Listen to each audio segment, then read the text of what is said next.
मांडता त्याच्या व्यक्तिमत्वातल्या गुणांची पूजा मांडणं हे महत्वाचं. माझ्या या आठवणींच्या जगात असाच एक माणूस नक्की कशाची पूजा मांडून बसलाय.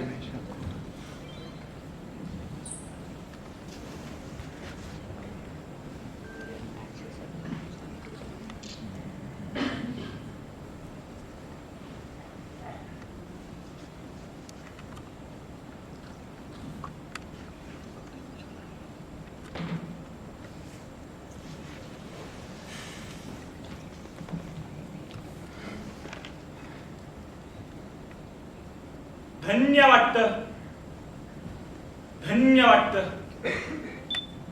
तात्याराव, तुमच्या सोबत असताना अगदी धन्य वाटतं. आजच्या या दिखाऊच्या जमान्यात जाज्वल्य देशाभिमान, निस्वार्थ बलिदान, ढालीची कठोरता, पाण्याची पारदर्शकता, फुलपाखराची गुणग्राहकता, हे सगळं एकत्र एकाच व्यक्तीत सामावलेलं असू शकतं. ह्याचा हा शेवटचा पुरावा आहे आपल्या समोर. धन्य वाटतं. तात्याराव, तुमच्या नुसतं जवळ जरी आलं तरी सुद्धा धन्य वाटतं. पण काही क्षणात स्वतःच्या स्वार्थीपणाचा राग यायला लागतो.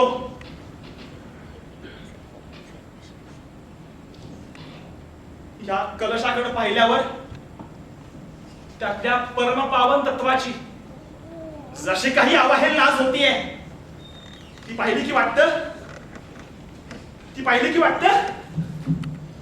की आपण अपराधी आहोत.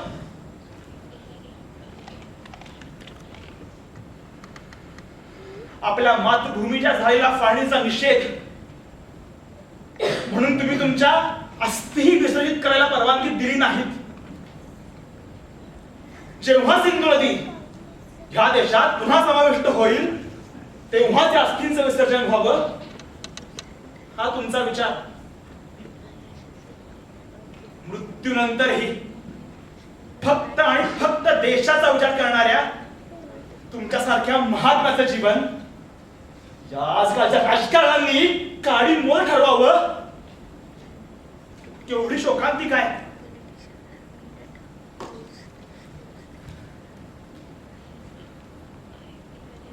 आजकालच्या राजकारण्यांनी तर सोडाच, पण प्रत्यक्ष स्वातंत्र्य संग्रामात भाग घेतलेल्या किती लोकांनी आपल्या आयुष्यातली तरुणाईची वर्ष अंदमानच्या काळ्या कोठडीत घालवली आहेत.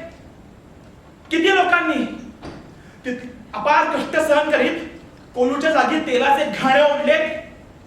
कुणी तिथल्या एकांतवासात आपल्या आयुष्यातली सोनेरी वर्ष फक्त आणि फक्त देशाचा विचार करण्यात घालवली आहे.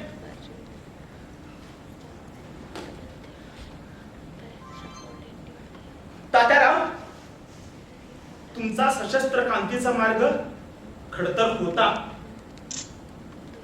त्यात आपल्या मातृभूमीवर होणाऱ्या अन्यायाबद्दल प्रचंड चीड, कुठल्याही अंतिम शिक्षेकरता लागणारी मनाची तयारी आणि ते समजून घेणारी मनाची जडणघडण आवश्यक होती, जी साधारण माणसासाठी फार अवघड बाब होती. त्या संसारी माणसांना सत्याग्रहातल्या प्रचंड गर्दीत असताना मिळणारं मानसिक बळ आणि त्याकरता कमाल गरजेचं असलेलं बलिदान देणं हे सोपं होतं. पण त्या प्रत्येकावर सत्याग्रहाचे, देशभक्तीचे संस्कार कितपत होऊ शकले विचार करण्यासारखीच गोष्ट आहे. तात्याराव, तुमचं नाव गांधी हत्येच्या कटात गोवलं गेलं. त्यानंतर निर्दोष मुक्तता होऊनही केवळ तुमच्यावरच्या राजकीय पूर्वग्रहापायी तुम्हाला कधीच निर्दोष समजलं गेलं नाही. त्यानंतरही ह्याच देशात संसदेवर हल्ला करणाऱ्या आतंकवाद्याच्या देहदंडावर दयेचा अर्ज केला जातो. सूर्यप्रकाशा इतका लख्ख दिसतं न्यायदेवतेच्या दारात अनेक दिवस भिजत पडला जातो आणि तिथंच आजही तुमच्यावर गांधी हत्येचा आरोप केला जातो.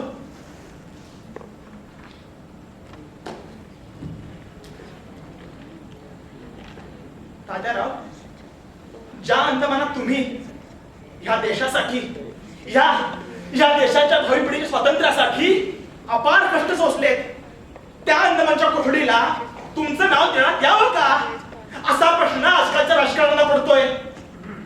अरे यांना स्वातंत्र्य म्हणजे काय, त्याकरता किती लोकांनी आपल्या प्राणांची आहुती दिली हेच माहिती नाही, अशी भ्रष्टाचारानं लडबडलेली लोक या पद्धतीचा निर्णय घेतात. केवढी शोकांतिक आहे.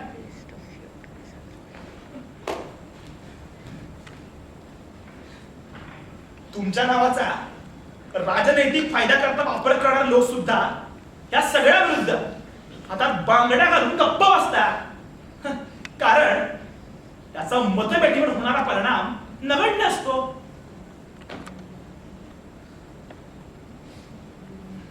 तात्याराव, तुमच्यावर नेहमी जातीयवादाचा आरोप होतो, पण तुम्हीच दिलेली हिंदू धर्माची संज्ञा मला आजही स्पष्ट आठवती आहे.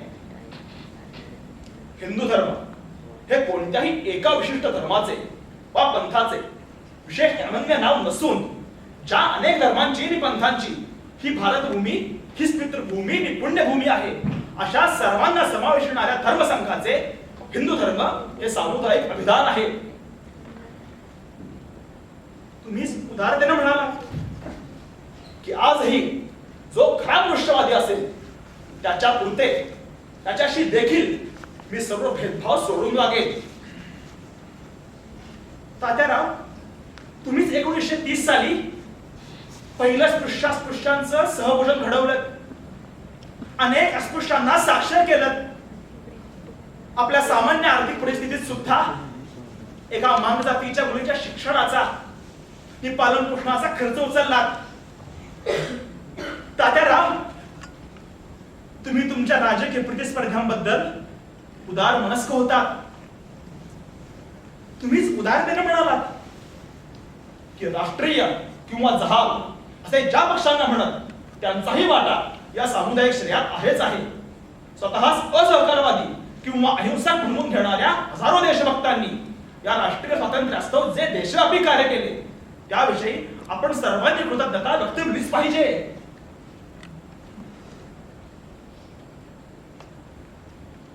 मुळमुळीत बोलणं तुम्हाला जमलंच नाही कधी. जे बोलला ते सुईच्या टोकावर तीक्ष्ण आणि नेमकं,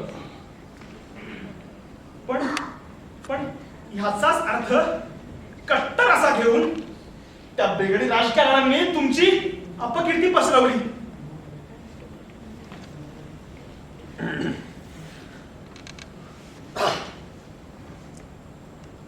तात्याराव, तुम्ही बुद्धिवादी आहात, पण तुम्हीच आणि कविता लिहिल्यात, नाटके लिहिलीत. तुमच्या त्याच त्या कवीला आज मी आवाहन करतो की राखेतून पुन्हा भरारी घेणाऱ्या ब्रिटिश पक्षाप्रमाणे पुन्हा जन्म घ्या, पुन्हा जन्म घ्या तात्याराव. या खोट्या बेगडी देशभक्तांच्या नाटकी देशभक्तीचा खोटा मुखोटा फाडण्यासाठी तुमच्यासारख्या पवित्र, निर्भेड आणि अनेक श्रेष्ठ गुणांचा समुच्चय असलेल्या व्यक्तिमत्वाची आज आपल्याला गरज आहे. आणि जरी तुम्ही येऊ शकला नाहीत तरी तुमचं अखंड जीवन आणि ही तुमची राख आजच्या विचारच्या तरुणांना आपल्या मातृभूमीला समृद्ध करण्यासाठी पुरेशी आहे. तात्याराव, तुम्ही जगायला हवं, तुम्ही जगायला हवं तात्याराव. तुम्ही मरून चालणार नाही. तुमची